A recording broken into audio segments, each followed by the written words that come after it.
ਵਾਹਿਗੁਰੂ ਜੀ ਕਾ ਖਾਲਸਾ ਵਾਹਿਗੁਰੂ ਜੀ ਕੀ ਫਤਿਹ। ਖੋਜ ਗੁਰਬਾਣੀ ਵਿੱਚ ਆਪ ਸਭ ਦਾ ਸਵਾਗਤ ਹੈ ਜੀ। ਸਭ ਨੂੰ ਜੀ ਆਇਆਂ ਜੀ।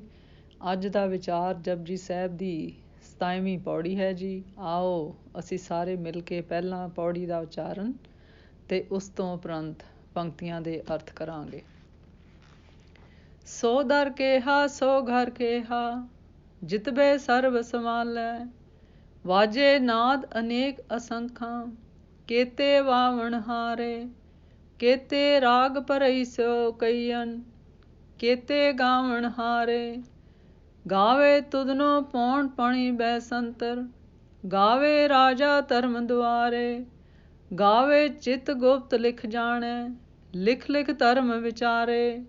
गावे ईसर ब्रह्मा देवी, सोहन सदा सवारे। गावे इंद इंदासन बैठे, देवत्या दर नालै। गावे सिद्ध समाधि अंदर, गावन साध विचारै। गावन जति सती संतोखी, गावे वीर करारै। गावन पंडित पढ़न रुखीसर, जुग जुग वेदा नालै। गावे मोहनिया मनमोहन, सुरगा मछ प्यालै। गावन रत्न पाए तेरे, 68 तीर्थ नालै। गावे जोध महाबल सूरा, गावे खाणी चारै। गावे खंड मंडल ब्रह्मंडा, कर कर रखे तारै। सेई तुदनो गावे जो तुद पावन, रत्ते तेरे भगत रसालै। होर केते गावन से मैं चित्त न आवन, नानक क्या विचारै। सोई सोई सदा सच सैब, साचा साची नाई। है भी होसी जाए न जासी, रचना जिन रचाई। रंगी रंगी पाती कर कर, जिनसी माया जिन उपाई। कर कर वेखे कीता अपना, जिव तिसकी वड्याई। जो तिस भावै सोई करसी, हुक्म न करना जाई। सो पातशाह साहा पात साहिब, नानक रैन रजाई। सो दर केहा सो घर केहा, जितबे सर्ब समालै। वाजे नाद अनेकां अनेक असंखां, केते वावण हारै। केते राग भरई सो कईयन, केते गावण हारै। गावे दोनों पौण पाणी बैसंतर, गावे राजा धर्म द्वारै। गावे चित गुप्त लिख जानै, लिख लिख धर्म विचारै। गावे ईसर ब्रह्मा देवी, सोहन सदा सवारै। गावे इंद इंदासन बैठे, देवत्या दर नालै। गावे सिद्ध समाधि अंदर, गावन साध विचारै। गावन जति सती संतोखी, गावै वीर करारै। गावन पंडित पढ़न रखीसर, जुग जुग वेदा नालै। गावै मोहनिया मनमोहन, सुरगा मछ प्यालै। गावन रतन अपाए तेरे, 68 तीर्थ नालै। गावै जोध महाबल सूरा, गावे खाणी चारै। गावे खंड मंडल ब्रह्मंडा, कर कर रखे ਤਾਰੈ। ਇਸ ਪੌੜੀ ਵਿੱਚ ਉਸ ਅਕਾਲ ਪੁਰਖ ਦੇ ਦਰ, ਦੁਆਰ ਅਤੇ ਘਰ ਦੀ ਵਿਰਾਟਤਾ ਨੂੰ ਚਿੱਤਰਦਿਆਂ ਗੁਰੂ ਜੀ ਨੇ ਪਰਮ ਸੱਤਾ ਦੀ ਸਤ ਸਰੂਪਤਾ ਅਤੇ ਸਦਾ ਸਦੀਵਤਾ ਨੂੰ ਸਪਸ਼ਟ ਕੀਤਾ ਹੈ। ਉਹ ਅਕਾਲ ਪੁਰਖ ਸਾਰੀ ਸ੍ਰਿਸ਼ਟੀ ਦੀ ਰਚਨਾ ਅਤੇ ਸੰਭਾਲ ਕਰਦਾ ਹੈ ਅਤੇ ਸਾਨੂੰ ਉਸ ਦੀ ਰਜ਼ਾ ਹੁਕਮ ਅਨੁਕੂਲ ਰਹਿਣ ਦੀ ਸਿੱਖਿਆ ਹੈ। ਸੋ ਦਰ ਕੇਹਾ ਸੋ ਘਰ ਕੇਹਾ, ਜਿਤਬੈ ਸਰਬ ਸਮਾਲੈ। ਵਾਜੇ ਨਾਦ ਅਨੇਕ ਅਸੰਖਾਂ, ਕੇਤੇ ਵਾਵਣ ਹਾਰੇ। ਗੁਰੂ ਜੀ ਆਖ ਰਹੇ ਹਨ ਕਿ ਉਹ ਦੁਆਰਾ ਕੈਸਾ ਹੈ, ਦਰ ਕੈਸਾ ਹੈ ਤੇ ਘਰ ਕੈਸਾ ਹੈ, ਜਿੱਥੋਂ ਸਾਰੀ ਸ੍ਰਿਸ਼ਟੀ ਦੀ ਸੰਭਾਲ ਹੋ ਰਹੀ ਹੈ। ਅੱਗੇ ਦੱਸਦੇ ਹਨ ਕਿ ਸਾਰੀ ਸ੍ਰਿਸ਼ਟੀ ਅੰਦਰ ਅਨੇਕਾਂ ਤਰ੍ਹਾਂ ਦੇ ਨਾਜ਼ ਵੱਜ ਰਹੇ ਹਨ ਅਤੇ ਉਹਨਾਂ ਨੂੰ ਵਜਾਉਣ ਵਾਲੇ ਅਸੰਖਾਂ ਹਨ। ਇਹਨਾਂ ਦੋ ਪੰਕਤੀਆਂ ਤੋਂ ਸਾਨੂੰ ਇਹ ਇਸ਼ਾਰਾ ਮਿਲਦਾ ਹੈ ਕਿ ਸਾਰੀ ਸ੍ਰਿਸ਼ਟੀ ਦੀ ਉਪਜ ਇੱਕ ਗੂੰਜ ਦੁਆਰਾ ਹੋਈ ਹੈ, ਜਿਸ ਨੂੰ ਸ਼ਬਦ ਵੀ ਆਖੀਦਾ ਹੈ। ਇਸ ਸ਼ਬਦ ਦੁਆਰਾ ਅਣਗਿਣਤ ਆਕਾਰ ਉਪਜੇ ਹਨ ਅਤੇ ਸਾਰੀ ਰਚਨਾ ਉਸ ਦੇ ਗੁਣ ਗਾ ਰਹੀ ਹੈ, ਜਿਸ ਦਾ ਭਾਵ ਹੈ ਕਿ ਉਸ ਦੇ ਮਰਿਆਦਾ ਵਿੱਚ ਚੱਲ ਰਹੀ ਹੈ। ਸੋ ਇਸ ਪੌੜੀ ਦੀਆਂ ਅਗਲੀਆਂ ਪੰਕਤੀਆਂ ਵਿੱਚ ਗੁਰੂ ਜੀ ਗਾਵੇ ਦਾ ਦੁਹਰਾਨ ਕਰਦਿਆਂ ਹੋਇਆਂ ਦੱਸਦੇ ਹਨ ਕਿ ਪੌਣ, ਪਾਣੀ ਤੇ ਬਸੰਤਰ ਉਸ ਅਕਾਲ ਪੁਰਖ ਦੀ ਮਰਿਆਦਾ ਅੰਦਰ ਚੱਲ ਰਹੇ ਹਨ। ਭਾਵ ਚਿੱਤਰਗੁਪਤ, ਜੋ ਕਿ ਅਦ੍ਰਿਸ਼ਟ ਸਾਕਸ਼ੀ ਬਣ ਕੇ ਲੇਖਾ ਲਿਖ ਰਹੇ ਹਨ, ਉਹ ਵੀ ਅਕਾਲ ਪੁਰਖ ਦੀ ਰਜ਼ਾ ਵਿੱਚ ਆਪਣਾ ਕੰਮ ਕਰ ਰਹੇ ਹਨ।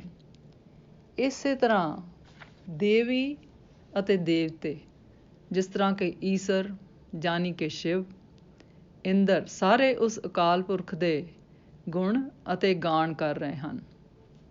ਸਮਾਧੀਆਂ ਵਿੱਚ ਬੈਠੇ ਹੋਏ ਸਿੱਧ ਅਤੇ ਵਿਚਾਰ ਕਰਦੇ ਹੋਏ ਸਾਧ, ਜਤੀ, ਸਤੀ ਅਤੇ ਸੰਤੋਖੀ ਸਭ ਉਸ ਅਕਾਲ ਪੁਰਖ ਦੀ ਮਰਿਆਦਾ ਅਨੁਸਾਰ ਚੱਲ ਰਹੇ ਹਨ। ਇਸੇ ਤਰ੍ਹਾਂ ਚਾਰੇ ਖਾਣੀਆਂ, ਚਾਰੇ ਖੰਡ, ਮੰਡਲ, ਤ੍ਰੈ ਬ੍ਰਹਿਮੰਡ ਉਸ ਅਕਾਲ ਪੁਰਖ ਦੇ ਹੁਕਮ ਦੇ ਸਥਾਪਿਤ ਕੀਤੇ ਹੋਏ ਹਨ। ਭਾਵ ਇਹ ਕਿ ਸਾਰਿਆਂ ਦੀ ਨਜ਼ਰ, ਸਾਰੀ ਰਚਨਾ ਉਸ ਅਕਾਲ ਪੁਰਖ ਦੇ ਗੁਣ ਗਾ ਰਹੀ ਹੈ। ਭਾਵ ਉਸ ਅਕਾਲ ਪੁਰਖ ਦੇ ਹੁਕਮ ਵਿੱਚ ਚੱਲ ਰਹੀ ਹੈ। ਸਈ ਤੁਧਨੋ ਗਾਵੇ ਜੋ ਤੁਧ ਪਾਵਨ, ਰਤੇ ਤੇਰੇ ਭਗਤ ਰਸਾਲੈ, ਹੋਰ ਕੀਤੇ ਗਾਵਨ ਸੇ ਮੈਂ ਚਿਤ ਨ ਆਵਨ, ਨਾਨਕ ਕਿਆ ਵਿਚਾਰੈ, ਸਈ ਸਈ ਸਦਾ ਸਹਿਬ, ਸਾਚਾ ਸਾਚੀ ਨਾਈ, ਹੈ ਵੀ ਹੋਸੀ ਜਾਏ ਨ ਜਾਸੀ, ਰਚਨਾ ਜਿਨ ਰਚਾਈ, ਰੰਗੀ ਰੰਗੀ ਭਾਤੀ ਕਰ ਕਰ, ਜਿਨਸੀ ਮਾਇਆ ਜਿਨ ਉਪਾਈ, ਕਰ ਕਰ ਵੇਖੇ ਕੀਤਾ ਆਪਣਾ, ਜਿਵ ਤਿਸ ਦੀ ਵਡਿਆਈ, ਜੋ ਤਿਸ ਭਾਵੇ ਸੋਈ ਕਰਸੀ, ਹੁਕਮ ਨ ਕਰਨਾ ਜਾਈ, ਸੋ ਪਾਤਸ਼ਾਹ ਸਾਹਾ ਪਾਤ ਸਾਹਿਬ, ਨਾਨਕ ਰਹਿਣ ਰਜਾਈ। ਸਤਿਗੁਰ ਅੱਗੇ ਦੱਸਦੇ ਹਨ ਕਿ ਉਹੀ ਇਸ ਨੂੰ ਗਾ ਸਕਦੇ ਹਨ ਜੋ ਉਸ ਨੂੰ ਪਾਉਂਦੇ ਹਨ, ਯਾਨੀ ਕਿ ਜੋ ਉਸ ਅਕਾਲ ਪੁਰਖ ਦੇ ਨਾਮ ਵਿੱਚ ਰੰਗੇ ਹੋਏ ਹਨ। ਉਹ ਸ੍ਰਿਸ਼ਟੀ ਦਾ ਰਚਨਹਾਰ ਹੀ ਸਦੀਵੀ ਹੋਣ ਵਾਲਾ ਹੈ, ਜਿਸ ਨੇ ਵੱਖੋ ਵੱਖ ਕਿਸਮ ਦੀ ਸਮੱਗਰੀ ਪੈਦਾ ਤੇ ਰਚਨਾ ਖੜੀ ਕਰ ਦਿੱਤੀ ਹੈ। ਗੁਰੂ ਜੀ ਅਖੀਰ ਵਿੱਚ ਕਹਿੰਦੇ ਹਨ ਕਿ ਸਾਨੂੰ ਉਸ ਅਕਾਲ ਪੁਰਖ ਦੀ ਰਜ਼ਾ ਵਿੱਚ ਉਸ ਦਾ ਭਾਣਾ ਸਮਝ ਕੇ ਹੀ ਰਹਿਣਾ ਚਾਹੀਦਾ ਹੈ। ਹੁਣ ਆਓ ਅਸੀਂ ਇਸ ਪੌੜੀ ਦਾ ਭਾਵ, ਅੰਤਰੀ ਭਾਵ ਨੂੰ ਸਮਝਣ ਦੀ ਕੋਸ਼ਿਸ਼ ਕਰੀਏ।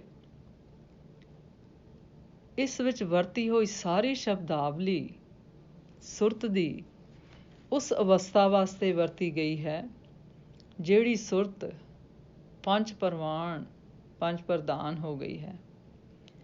ਸਤਿਗੁਰੂ ਅਚਰਜ ਦੇ ਭਾਵ ਤੋਂ ਦੱਸ ਰਹੇ ਹਨ ਕਿ ਉਹ ਦਰ ਯਾਨੀ ਉਹ ਮਨ ਅਤੇ ਉਹ ਘਰ ਯਾਨੀ ਕਿ ਹਿਰਦਾ ਇੱਕ ਅਚੰਭਾ ਹੈ, ਜਿੱਥੇ ਕਿ ਮਨ ਆਪਣੇ ਮੂਲ ਨਾਲ ਜੁੜ ਕੇ ਸਾਰੀਆਂ ਇੰਦਰੀਆਂ ਨੂੰ ਕਾਬੂ ਵਿੱਚ ਰੱਖਦਾ ਹੈ।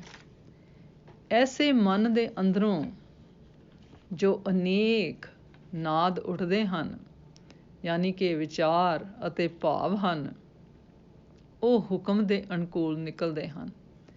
ਐਸਾ ਮਨ ਆਪਣੇ ਬਾਹਰ ਦੇ ਸਰੀਰ ਯਾਨੀ ਕਿ ਪੌਣ, ਪਾਣੀ ਤੇ ਬਸੰਤਰ ਦੇ ਤੱਤਾਂ ਨਾਲ ਅਥਵਾ ਅੰਦਰ ਦੇ ਰਾਜੇ ਨਾਲ ਅਥਵਾ ਆਪਣੇ ਮਨ ਮੂਲ ਨਾਲ ਇਕਸੁਰ ਹੈ।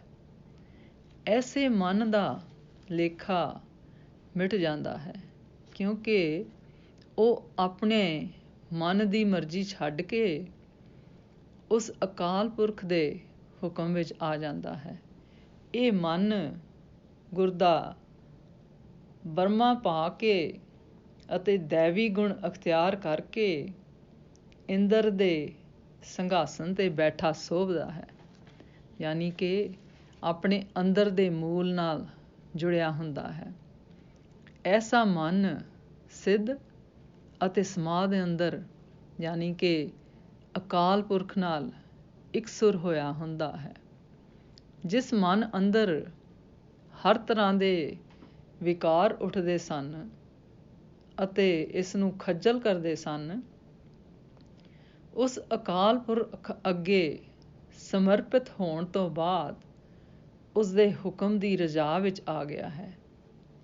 ਬਾਰ-ਬਾਰ ਅਤੇ ਸਦਾ ਸਤਿਗੁਰ ਦੀ ਮੱਤ ਨੂੰ ਅਪਣਾ ਕੇ ਇਸ ਮਨ ਨੇ ਆਪਣੇ ਆਪ ਨੂੰ ਅਕਾਲ ਪੁਰਖ ਦੀ ਵਡਿਆਈ ਦਾ ਪਾਤਰ ਬਣਾ ਲਿਆ ਹੈ ਅਤੇ ਰਜਾ ਵਿੱਚ ਰਹਿ ਕੇ ਆਪਣੀ ਇੱਜ਼ਤ ਤੇ ਪੱਤ ਨੂੰ ਸੰਭਾਲ ਲਿਆ ਹੈ। ਅੱਜ ਦਾ ਵਿਚਾਰ ਕਰਦਿਆਂ ਮੇਰੇ ਕੋਲੋਂ ਅਨੇਕਾਂ ਭੁੱਲਾਂ ਹੋਈਆਂ ਹੋਣਗੀਆਂ, ਉਸ ਵਾਸਤੇ ਮੈਂ ਆਪ ਸਭ ਕੋਲੋਂ ਮਾਫ਼ੀ ਮੰਗਦੀ ਹਾਂ ਜੀ। ਵਾਹਿਗੁਰੂ ਜੀ ਕਾ ਖਾਲਸਾ, ਵਾਹਿਗੁਰੂ ਜੀ ਕੀ ਫਤਿਹ।